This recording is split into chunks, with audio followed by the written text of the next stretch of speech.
Never react without thinking. It sounds simple, almost too simple, but behind this command lies one of the most powerful principles ever revealed by Napoleon Hill. In a world where emotional control has become a rare currency, the person who masters their internal reactions holds the true key to dominance, not over others, but over themselves. Emotional control is not a luxury, it's a necessity. And if you don't learn to control your emotions, they will control your destiny. Let me ask you this. How many times have you sabotaged your goals, your relationships, your potential, simply because you reacted in the heat of the moment? Napoleon Hill taught that our greatest power lies in the space between stimulus and response. That space, that silence, is where greatness is forged. Every successful man or woman you admire, consciously or not, operates from this inner law. In this video, we will journey deep into the forgotten chambers of your own mind, where discipline is born, where decisions are made before life demands. Then, you'll learn how to use emotional control as a weapon, a shield, and a guiding light. You'll understand why thinking before reacting isn't weakness, it's pure, untouchable power. So if you're ready to stop being a slave to your emotions, if you're ready to take command of your inner world, then don't just watch. Absorb, transform, because once you master emotional control, you will no longer be predictable, no longer manipulable. You'll be the calm in the chaos, the silence in the storm. You'll finally understand the command, never react without thinking. In the sacred writings of Napoleon Hill, there is a hidden command that echoes through the pages like a whisper, too powerful to ignore. The man who controls his emotions controls his destiny. This is not mere poetic sentiment. It is mechanical law, immutable, inevitable. If you react without thought, you forfeit command of your life. If you pause, even for a second, you become a master in a world of slaves. Every man who has ever succeeded at the highest level, every industrial titan, political mastermind, military genius, and quiet monk of mastery, shares this common trait, the deliberate delay. They do not react. They calculate, they anticipate, they control. Hill teaches that emotional control is not a feeling. It is a trained response. It is a mental muscle developed through discipline and relentless awareness. Imagine a battlefield, not one of blood and bullets, but one of boardrooms, breakups, betrayals. Every day you wake up, you step onto that field. And what determines your victory is not the strength of your opponent, but the steadiness of your pulse when the chaos erupts. Hill writes that no man can succeed until he has learned to close the door of his mind on all negative influences. That includes your own emotional storms, but the question is, how do you do it? First, by accepting the truth that your initial emotional reaction is not you. It is a remnant, a residue of past programming, fears, childhood imprints, and societal conditioning. It is not your choice, it is your echo. If you do not pause, you become a puppet. But if you pause, if you create space, you become a conscious creator. That space, that pause, is the essence of personal power. It is the split second that transforms a man from animal to architect. Hill described this as definiteness of decision, the trained mind that decides not out of impulse, but out of clear intention. Emotional control is not about suppression. It is about redirection. It is about observing your emotion rise like a tide and choosing not to drown in it, but to channel it. When you're insulted, pause. When you're triggered, pause. When fear rises, then pause. That pause is your throne. Sit on it. Now, let's be practical. Hill's teachings aren't philosophical fluff. They are blueprints for power. He advises us to build an inner council, a mental boardroom of advisors, made up of men of greatness whose imagined presence can help you decide how to act. When rage rises, imagine Lincoln. When greed tempts you, imagine Carnegie. When fear whispers, imagine Edison. These imagined mentors are not fantasy. They are your training ground for self-governance, but you must practice. You must rehearse. Hill says the subconscious mind is molded by repetition of thought. That means you can train yourself through visualization and mental rehearsal to respond instead of react. Your mind is clay, and every reaction is a sculpting stroke. Right now, as you're watching this, ask yourself, when was the last time you reacted emotionally and regretted it? When did anger cost you clarity? When did fear prevent bold action?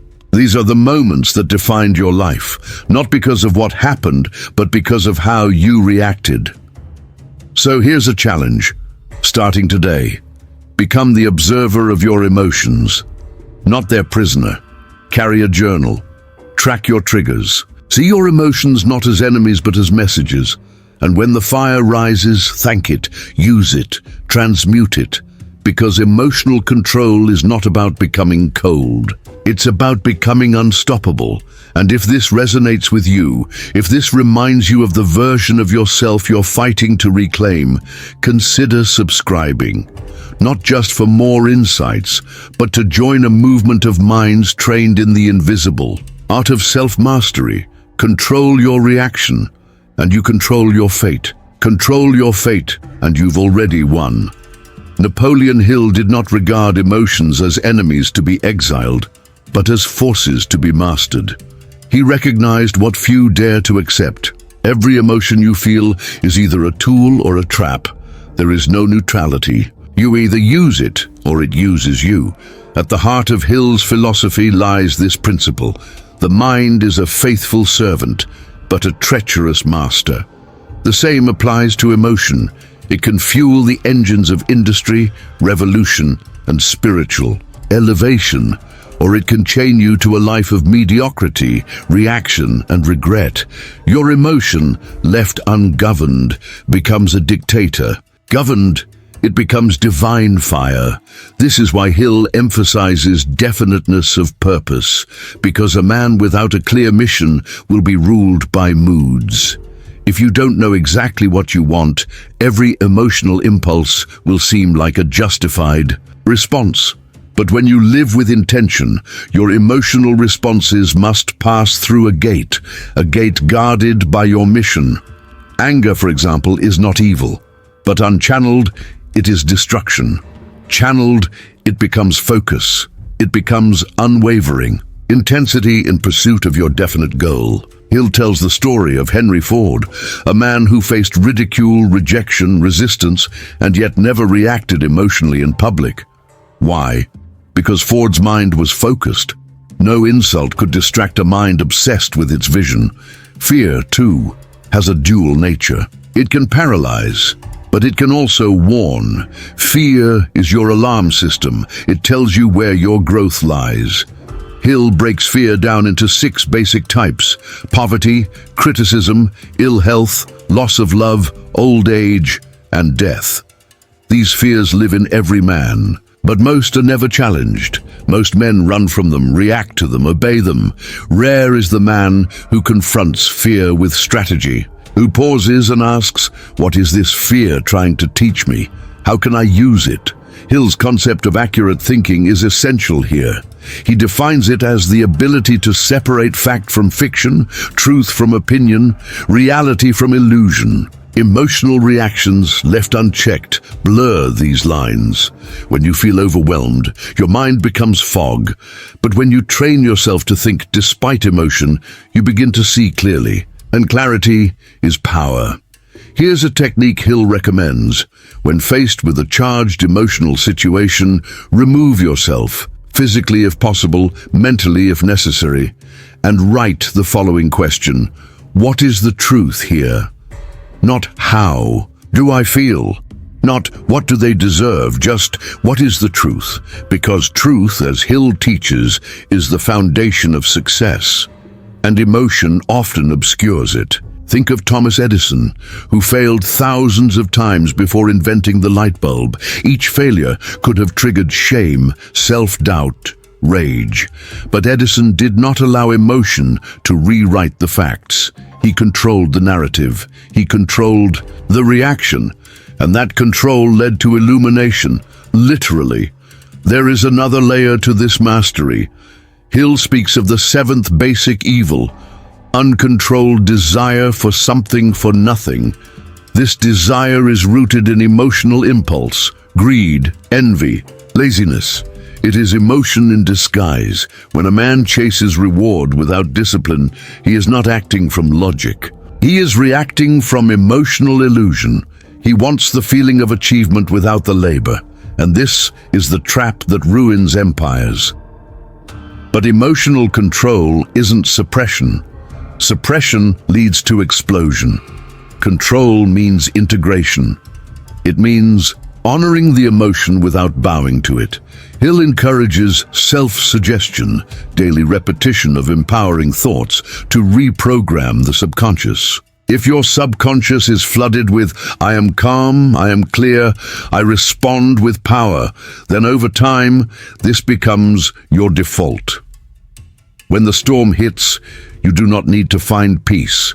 You are peace. Let's turn inward now. Think about the moments you regret most, the words you wish you could take back, the decisions you rushed, the silence you broke. In every one of those, emotion acted before the mind did, and the cost was real. But now imagine the opposite.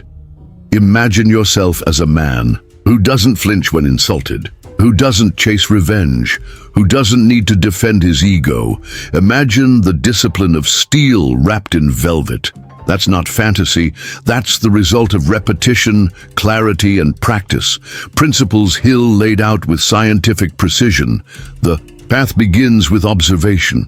Throughout your day, pause and ask, what am I feeling? Then, what is my mission? Then, what would a master do right now? This trifecta forms a barrier between you and unconscious reaction. It transforms you from puppet to performer, from reactor to ruler. Napoleon Hill's wisdom is not outdated, it is eternal. And in a world screaming for attention, emotion, and validation, the man who stays calm becomes a magnet. People trust him, opportunities seek him, chaos cannot penetrate him. Why? Because he has built an inner fortress, and the first brick was emotional control. Napoleon Hill was never vague. His words were surgical, his insights mechanistic. To him, self-control, especially emotional control, was not a virtue. It was a habit that could be built, forged, installed into the very wiring of your mind. You are not born with emotional discipline. You become it. You train it like a soldier trains for war, intensely, daily, and without negotiation. Hill declares, self-discipline begins with the mastery of your thoughts. If you do not control your thoughts, you cannot control your needs, your desires, your actions. This is not philosophy. This is instruction. Let's unpack it like an engineer dissects a machine. First, every reaction you've had in life, every emotional outburst, every silence under pressure, every insult returned or swallowed, originated from a mental blueprint. That blueprint is your belief system, and it was installed through years of repetition, trauma, environment, and influence. Hill insists that unless a man consciously reconstructs this blueprint, he will live not by intention, but by accident. So how do you build emotional control as a mental habit? Step 1. Autosuggestion. Hill's cornerstone. He calls it the medium through which one may influence the subconscious mind. In plain terms, repeat it until your nervous system believes it. I respond with calm. I choose my reactions.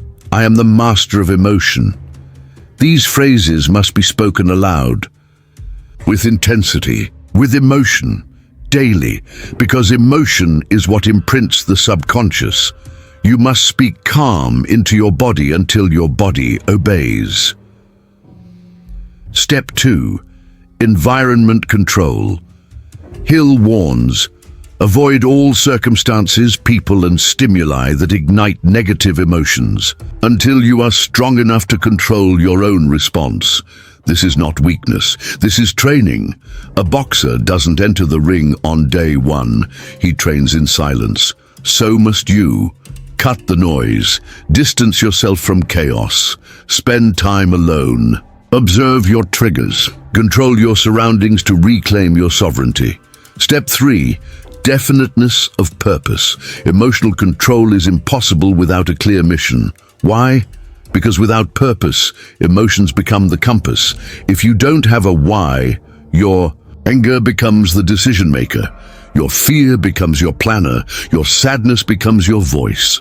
Hill said, "There is one quality that one must possess to win, definiteness of purpose, the knowledge of what one wants, and a burning desire to possess it. With that, you stop reacting to the moment and start living for the mission." Step 4. Accountability to a higher standard. Hill described the imaginary council of giants, a technique in which you mentally consult figures like Lincoln, Carnegie, or Edison when faced with decisions. This is more than visualization. It is psychological transference. It forces you to elevate your response to match a higher standard. When emotion surges, ask, would Lincoln respond with rage? Would Carnegie panic? Would Edison curse the darkness or invent a new source of light? Step 5. Tracking and reflection. At the end of each day, Hill instructs the student of success to review his own conduct. Write what triggered you. Write how you responded. Judge yourself, not with shame, but with precision. Success, Hill says, belongs to those who can measure their growth. If you cannot see your emotional lapses, you cannot fix them. Emotion thrives in blindness. Control thrives in clarity. And finally, step 6, faith, not religious faith, but belief in the unseen cause and effect of disciplined action. Hill writes, "Faith is the only known antidote to failure." Emotional mastery is not rewarded instantly. It's subtle, quiet, but in the background of your life, it is re-engineering your destiny. When you don't yell, when you don't retaliate, when you pause and choose, it may seem like nothing, but inside your subconscious, a king is being crowned. This science of response is not glamorous. It is daily labor. It is the discipline of silence, the art of restraint, the courage to not let your worst moment define your life. Because Hill was clear, the man who cannot control himself cannot control anything. So begin today. Choose a phrase. Speak it aloud. Track your triggers. Visualize your higher self. Remove toxic noise. And build the reflex of calm, not because you feel like it, but because you decide to. This is the foundation of all power. Because in the moment you master your reaction, you master your reality. There is a war happening inside you. Not the dramatic kind made for films or novels, but a silent, invisible war. The enemy is your own mind when untamed. The battlefield is every situation that triggers you. And the stakes? Your future. Napoleon Hill didn't sugarcoat it. In Outwitting the Devil, he names the enemy clearly, drifting. And drifting at its core is emotional weakness disguised as neutrality. It's when you allow your feelings to drive your actions, your fears to paralyze your ambition, your pride to speak before your intellect. Every time you react without thinking, you are drifting. Every time you respond based on emotion instead of principle, you lose ground in this internal war. Hill describes it powerfully. The person who moves with definiteness recognizes the difference between temporary defeat and failure. He also knows that the cause of most failures is emotional instability and lack of discipline. Let's take this deeper. Imagine two versions of yourself. One is emotionally reactive, triggered by tone, by opinion, by criticism, by fear. He is erratic, vulnerable, easily manipulated, constantly justifying his behavior with phrases like, "I just felt like it," or "I had to say something." The other version is a disciplined tactician. He pauses before speaking. He observes before acting. He turns anger into fuel, criticism into insight, delay into wisdom. He is not without emotion, but he is above it. He owns it. He uses it. Now, ask yourself, which version are you training right now through your habits, your self-talk, your environment, your responses? This is the reflective question Hill demands you ask. Because no one becomes strong by accident. No one controls their emotions by default. It is a war that requires daily strategy. And here's the brutal truth. Emotions are contagious. Hill writes that a single negative influence, even unspoken, can derail your focus. If your environment is full of reactors, people who explode, gossip, panic, you will inevitably mirror them. This is why he warns, do not expect troubles to disappear. Expect instead to become stronger than your troubles. You cannot avoid the battle, but you can decide to stop losing. In this invisible war, Hill teaches you to arm yourself with definiteness of decision. That means choosing in advance how you will respond. That means rehearsing power, not in front of others, but in solitude. When insulted, you've already decided, I do not respond emotionally. When ignored, your decision is, my mission is not weakened by opinions. When tempted, your code is, I am the master of desire, not its slave. And here lies the secret. When the decision is already made, the emotion has no vote. Most people wait until the moment of crisis to figure out who they are. You must decide before the battle. Hill repeatedly emphasizes the law of autosuggestion, repeating what you choose to believe, until your subconscious obeys it without hesitation. Say it with me. I control my emotions. I decide before the moment. I react with clarity, not chaos. I'm the calm within the storm. Repeat that daily. Internalize it. Make it your internal armor. This war is not about suppressing your feelings. Suppression leads to disease, mental, physical, and emotional. This war is about transformation. About understanding that every emotion is energy, and that energy can be redirected. Anger can become focus, fear can become awareness, sadness can become introspection, jealousy can become ambition.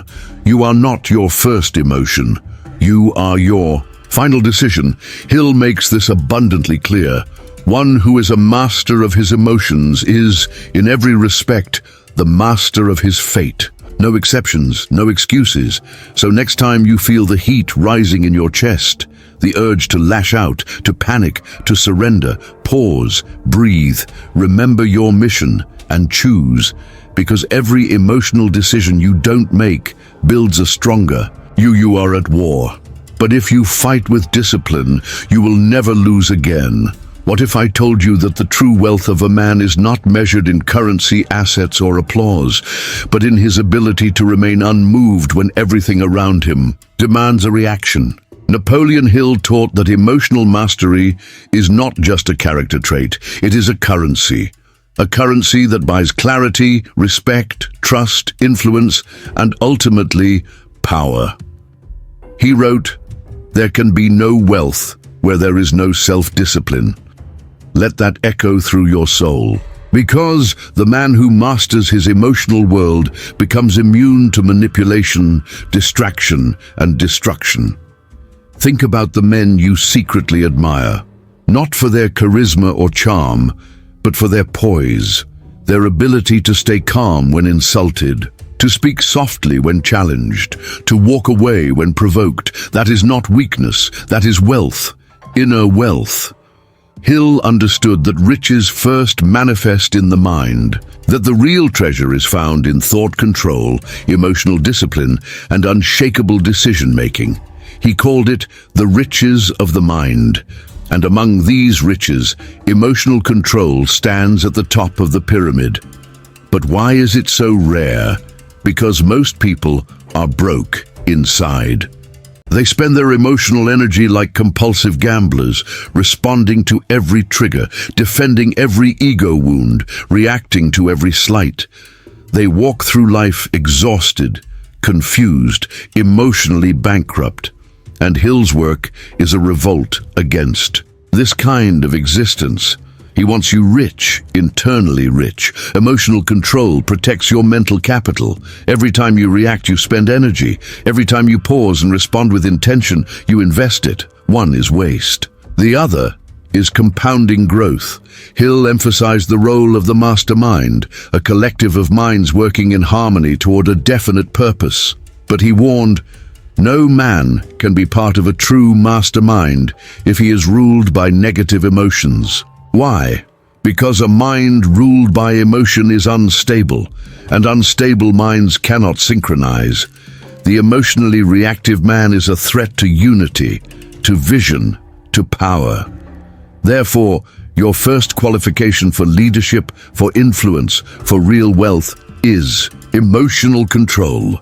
Let's look deeper into how this manifests in daily life. Imagine you're in a meeting. You're interrupted, criticized unfairly.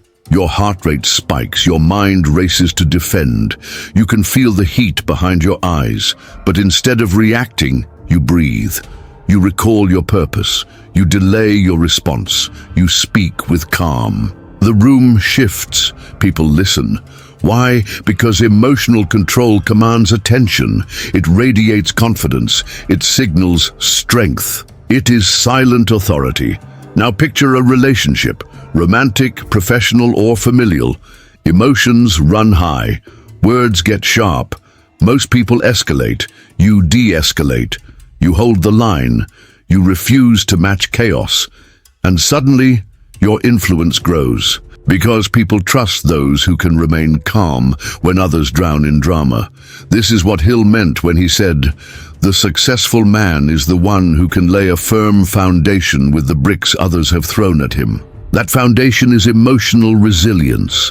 And here's the paradox. Emotional control does not mean you feel less. It means you feel deeper, but act wiser. You don't shut down. You channel. You alchemize. You feel the rage and use it to fuel strategy. You feel the fear and convert it into preparation. You feel the pain and transmute it into wisdom. This is the power of the emotionally rich mind. It turns every trigger into training, every insult into insight, every delay into design. But it must be practiced. Hill urges us to form daily habits of thought. Emotional control is not a switch, it is a system of repetition, environment, influence, autosuggestion, and faith. Faith that what you're building inside will pay dividends far greater than gold. He writes, faith removes limitations, and emotional control requires faith in your future self. That the short-term satisfaction of a reaction is not worth the long-term wealth of restraint. So train this daily. Speak your auto-suggestions. Choose your influences wisely. Control what enters your mind. And never forget, you are not poor because of what you lack. You are poor because of what you give away without thought. Your energy, your peace, your reactions. Protect your emotional capital like a vault, because in the silence between reaction and response, in the pause before explosion, in the breath before the word, you are building a fortune the world cannot see, but will soon feel. Napoleon Hill warned us, not subtly but with absolute clarity, that the greatest dangers in life are not external. They are internal. The enemy is not your competitor, it's not your critic, it's not the economy, your upbringing, or your luck. The real destroyer is uncontrolled emotion, and the price of surrendering to it is more than you can afford. Let's be brutal about it. Every time you react without control, you are losing something. Your credibility, your power, your alignment, your reputation, your momentum, your future. Hill writes, "The man who cannot control himself can never control." Anything else? That statement is not philosophical, it's forensic. It diagnoses the root of mediocrity and failure, the inability to delay emotional impulse. You may be intelligent, you may be talented, you may even be ambitious. But if you cannot control your emotional energy, all your gifts will be wasted at The altar of reaction. Think about how often this happens. You send a message in anger and regret it for weeks. You storm out of a room and miss a life-changing opportunity. You speak when silence would have strengthened you. You cry when you should have commanded. You panic and miss your opening. These are not small losses, they are fatal wounds. And Napoleon Hill saw them not as accidents, but as habits. Repeated unconscious behavior that becomes part of a person's character and therefore part of their results. Hill introduces the concept of habitual emotional control.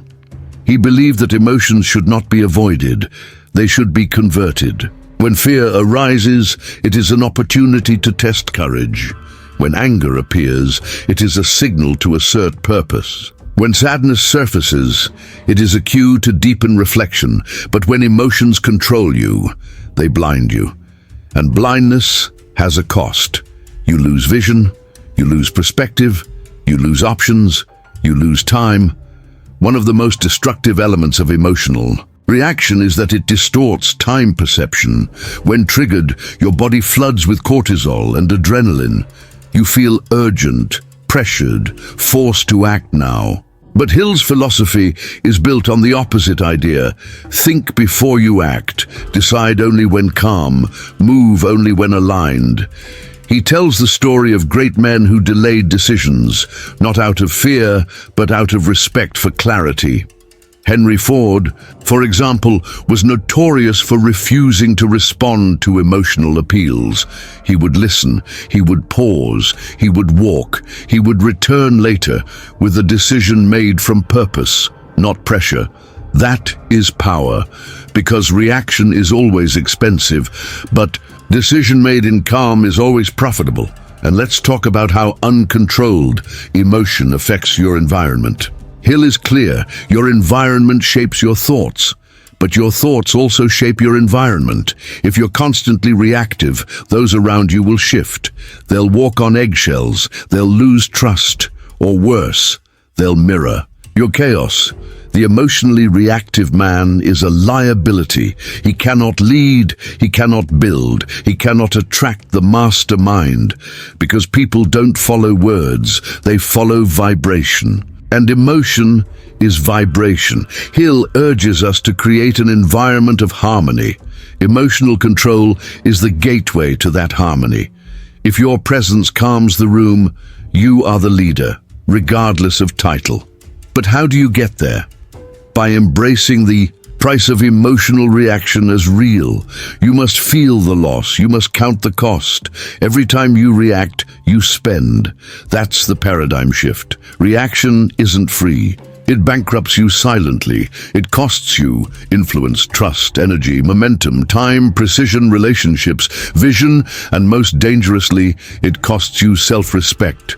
Because deep down, you know when you've surrendered. You know when you gave up control. And that internal self-betrayal compounds. Hill believed that self-confidence is born from self-discipline. You cannot believe in yourself if you're constantly betraying your own mind with emotional explosions. So now the question becomes, what's the alternative? It's not suppression, it's transmutation. Hill says, sex, energy, anger, fear, these are all raw forces. But they can be redirected into achievement, into art, into strategic action. That means when you feel emotion rise, you train yourself to channel it, not silence it, but focus it. Anger becomes clarity, fear becomes preparation, envy becomes ambition, sadness becomes creativity, impatience becomes momentum. Every emotion has an opposite direction. The disciplined mind knows how to pivot. This is emotional alchemy, but it must be trained in the moment, in real time. And the first step is awareness. Start counting the cost of your emotional decisions. Keep a ledger. I lost an hour today reacting to that comment. I delayed a project because I let fear take over. I hurt a relationship by choosing ego over silence. Make the losses visible. Turn the invisible expense into visible pain, because once you see the cost, you'll stop paying it, and eventually you'll realize emotional control doesn't just save you, It builds you. It stabilizes you. It makes you trustworthy. It makes you magnetic. It makes you unshakable. That is the ultimate return on discipline. Napoleon Hill understood something most never realize. Neutrality is not passivity. It is supremacy. To be emotionally neutral does not mean to feel nothing. It means to own everything.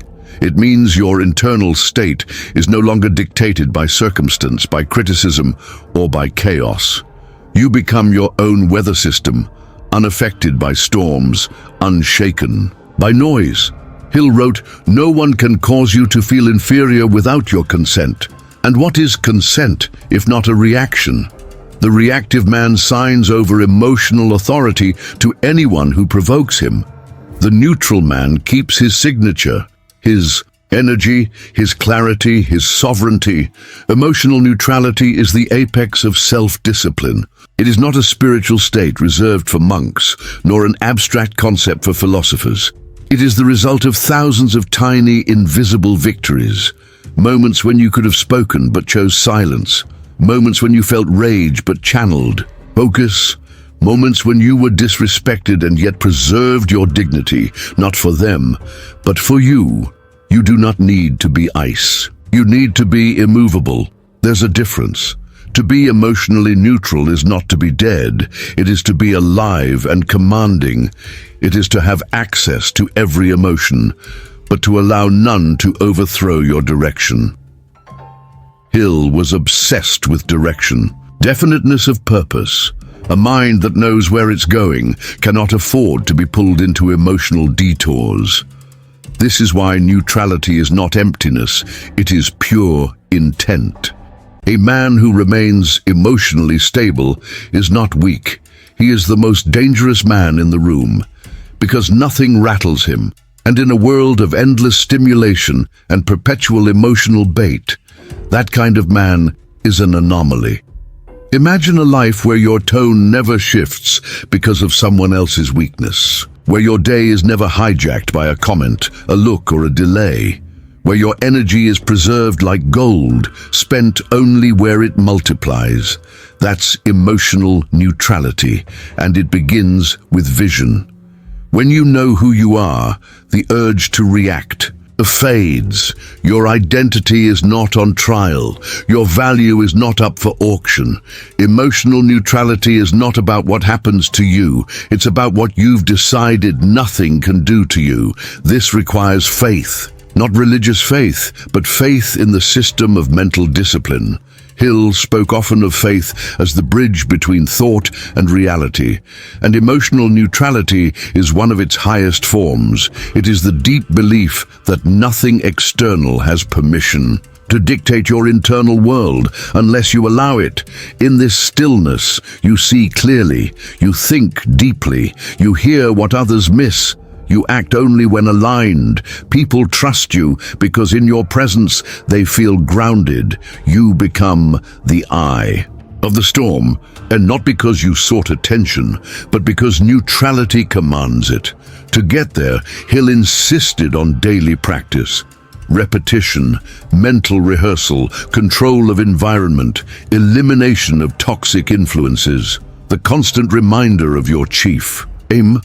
These were not theoretical tips, they were survival tools. Because the man who doesn't train for neutrality will always default to reactivity, and reactivity is expensive. Every reaction drains you, every emotional outburst bankrupts you, every justification diminishes you. Hill made it clear, emotional leakage leads to mental poverty. You must become tight, composed, committed to your peace. Neutrality in the end is a decision, a choice you make every second, not to ignore emotion, but to command it, not to suppress, but to transmute, not to run from fire, but to stand in it without being burned, because when you are no longer moved by the noise, you become the voice. When you are no longer triggered by the world, you shape the world. When you are neutral, you are finally in control, and that, as Hill made crystal clear, is the foundation of all power. Napoleon Hill was not vague when he spoke of influence. He made it clear. The ability to lead, to persuade, to command loyalty, and inspire action. None of these can exist in a man who is a slave to his emotions. Emotional control is not just a personal asset. It is a tactical weapon. It is what separates the charismatic from the compulsive, the leader from the loud. 2. Persuade others, you must first dominate yourself. Hill describes leadership not as position, but as influence born of inner power. He writes, self-mastery is the first requirement of leadership. That means no man has the right to lead others until he has learned to lead himself through storms of emotion without losing direction. And that's the hidden truth. Most people follow calm, not charisma. They follow certainty, not noise. They follow the individual whose emotions do not explode in reaction, but instead remain contained, channeled, and refined. That man becomes a reference point in a world of instability.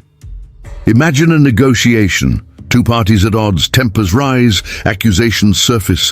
One man begins to escalate, raising his voice, defending, accusing. The other sits still. He listens, but does not flinch. He pauses before speaking. When he does, his voice is low, deliberate. Every word lands. Why? Because it's coming from clarity, not chaos. Hill knew this dynamic intimately. He observed the industrial titans, men like Andrew Carnegie and Henry Ford, who were masters of inner restraint. They didn't lead through force, they led through control. Their power was not in domination, but in direction. And direction demands emotional sovereignty. This is where the mind becomes your instrument. When your emotions obey your mission, everything you say carries more weight. Your silence becomes powerful. Your presence becomes strategic. People begin to ask not what is he feeling, but what is he thinking. And in that shift you gain leverage. Hill calls this applied faith. Faith that your inner mastery will magnetize the right responses, attract the right people, dissolve unnecessary conflict, and clarify your true allies. When you no longer act from impulse, you stop inviting emotional manipulation. You become immune to bait. That immunity is leadership. Now let's be real. This kind of control is not about faking calm. It's about training it. Hill was adamant. Nothing in the mind becomes permanent without repetition. If you want to exude unshakable control, you must first become familiar with emotional extremes. You must invite tension, challenge, pressure, and then practice your pause. Practice your tone. Practice your breath. Because persuasion is not about dominating the room. It's about managing energy. The energy of your voice, your pauses, your timing. Emotional control allows you to read the room, to detect openings others miss, to wait without losing power, to strike only when the conditions are right. This is strategy, not performance. In moments of persuasion, people mirror your state. If you are frantic, they doubt you. If you are composed, they trust you. If your emotions leak, your credibility evaporates. But if you appear emotionally neutral, measured, intentional, balanced, they listen more deeply.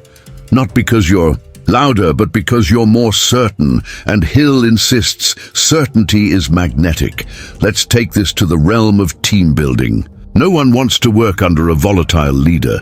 Emotional unpredictability kills morale. It creates fear. It silences innovation. But emotional consistency breeds respect. It signals safety. It frees others to speak, to risk, to perform. You don't need to be perfect, but you need to be predictable. Predictably calm, predictably focused, predictably intentional. That's what earns trust. Hill refers often to emotional maturity, the place where personal reaction never undermines public mission. In leadership, every emotional slip is amplified. One moment of uncontrolled anger can dissolve months of trust. One reactive outburst can make followers question your stability. But one act of emotional strength in a high-pressure moment can seal your legacy. Think about the greatest leaders in history. They weren't just visionaries, they were anchored. Even in the face of crisis, they radiated control. Their words cut deeper because they came from stillness. Their actions mattered more because they were never impulsive. That's the model Hill promotes. Not the loudest voice, but the calmest core. And this applies beyond business or leadership. In personal relationships, emotional control becomes the cornerstone of influence. When you can express yourself without being consumed by the emotion behind the words, your communication becomes surgical. You speak not to react, but to reveal, not to impress, but to connect. This is what transforms a conversation into a turning point. What makes your presence carry weight long after you've left the room? Emotional control sharpens your message. It polishes your intent. It amplifies your impact. Because in the end, people don't just hear your words. They feel your energy. And energy does not lie. So begin now. Not by silencing your feelings, but by guiding them, directing them, using them as instruments, not masters.